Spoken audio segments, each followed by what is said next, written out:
Breaking news পুৱতি নিশা ভয়ংকৰ ভূমিস্খলনৰ ঘটনা সংঘটিত হৈছে আৰু ভয়ংকৰ ভূমিস্খলনৰ পাছতেই ত্ৰিশুল নৈত বাগৰি পৰিছে যাত্ৰীবাহী বাছ আৰু বৰ্তমান মুহূৰ্ততে হাহাকাৰ পৰিস্থিতিৰ সৃষ্টি হোৱা পৰিলক্ষিত হৈছে। এতিয়াও সন্ধানহীন হৈ আছে 63 গৰাকীকৈ যাত্ৰী। এটা ডাঙৰ খবৰৰ মুহূৰ্তত জনাৰ চেষ্টা কৰিছে বিগ ব্ৰেকিং নিউজ পুৱতি নিশা ভয়ংকৰ ভূমিস্খলনৰ ঘটনা সংঘটিত হৈছে আৰু ভয়ংকৰ ভূমিস্খলনৰ পাছতেই ত্ৰিশুল নৈত বাগৰি পৰিছে দুখনকৈ যাত্ৰীবাহী বাছ। পুনৰবাৰ উল্লেখ কৰিব বিচাৰিছোঁ, ভূমিস্খলনৰ পাছতেই নৈত বাগৰিছে দুখনকৈ যাত্ৰীবাহী বাছ। ভয়ংকৰ ভূমিস্খলনত মুহূৰ্ততে নিৰুদ্দেশ হৈছে 63 গৰাকীকৈ যাত্ৰী। পুৱতি নিশা 3:30 বজাত মদন আশ্ৰিত ঘাইপথত এই ভয়ংকৰ ঘটনা সংঘটিত হৈছে। এই ঘটনাৰ পাছতে নেপালত তৎপৰ হৈ পৰিছে প্ৰশাসন। এটা অত্যন্ত গুৰুত্বপূৰ্ণ খবৰ, ঘটনাৰ বুজ লৈছে প্ৰধানমন্ত্ৰী পুষ্পকমল দাহালে। চুবুৰীয়া ৰাষ্ট্ৰ নেপালত ভয়ংকৰ ভূমিস্খলনৰ ঘটনা সংঘটিত হৈছে। গৈ থকা অৱস্থাতে ভূমিস্খলন হৈ যাত্ৰীবাহী বাছ এবাৰ নদীত বাগৰি পৰিছে। দুখনকৈ যাত্ৰীবাহী বাছ একেলগে নদীত বাগৰি পৰিছে আৰু ভূমিস্খলনৰ পাছতে নৈত বাগৰি পৰিছে দুখনকৈ যাত্ৰীবাহী বাছ। পুনৰবাৰ উল্লেখ কৰাৰ চেষ্টা কৰিছোঁ, ভয়ংকৰ ভূমিস্খলনত 63 গৰাকীকৈ যাত্ৰী এতিয়া পৰ্যন্ত নিৰুদ্দেশ হৈ আছে। দৃশ্যাংশ আহি পৰিছে, আমি পোনে পোনে এক্সক্লুচিভ দৃশ্যাংশ দেখুৱাৰ চেষ্টা কৰিম। বৰ্তমান মুহূৰ্তত এক হাহাকাৰ পৰিৱেশৰ সৃষ্টি হোৱা পৰিলক্ষিত হৈছে। নেপালত সংঘটিত হৈছে এই ঘটনা। চুবুৰীয়া ৰাষ্ট্ৰ নেপালত ইতিমধ্যে ভয়ংকৰ ভূমিস্খলনৰ ঘটনা সংঘটিত হৈছে আৰু ঘটনাৰ বুজ লৈছে সমগ্ৰ বিষয়টো যিহেতু স্পৰ্শকাতৰ, ঘটনাৰ বুজ লৈছে নেপালৰ প্ৰধানমন্ত্ৰী পুষ্পকমল দাহালে।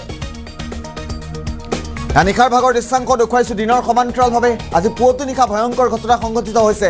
পুৱতি নিশা নেপালৰ মদন আশ্ৰিত পথত এই ভয়ংকৰ ঘটনা সংঘটিত হৈছে।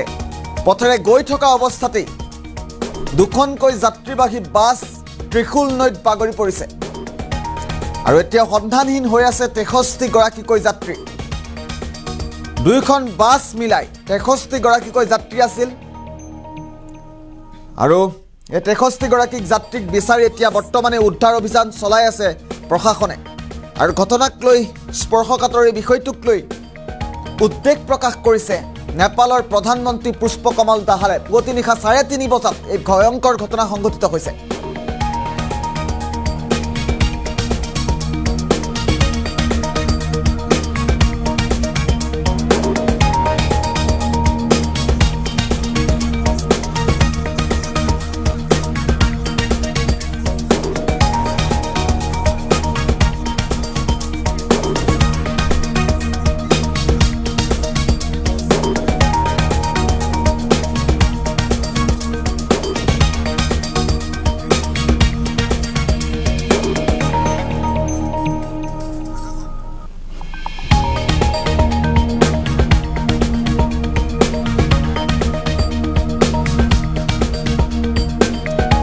পুনৰবাৰ উল্লেখ কৰাৰ চেষ্টা কৰিছোঁ, চুবুৰীয়া ৰাষ্ট্ৰ নেপালত ভয়ংকৰ ভূমিস্খলনৰ ঘটনা সংঘটিত হৈছে আৰু ভয়ংকৰ ভূমিস্খলনত দুখনকৈ যাত্ৰীবাহী বাছ নদীত বাগৰি পৰিছে আৰু 63 গৰাকীকৈ যাত্ৰী বৰ্তমান মুহূৰ্তলৈকে সন্ধানহীন হৈ থকাৰ খবৰ আহিছে।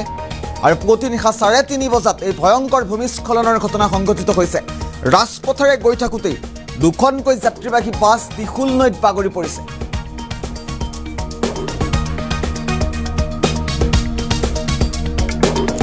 আৰু এয়া চুবুৰীয়া ৰাষ্ট্ৰ নেপালৰ সামগ্ৰিক পৰিৱেশ এই মুহূৰ্তত আমি দেখুৱাইছোঁ। বৰ্তমান মুহূৰ্ততো এক হাহাকাৰ পৰিস্থিতিৰ সৃষ্টি হোৱা পৰিলক্ষিত হৈছে নেপালত।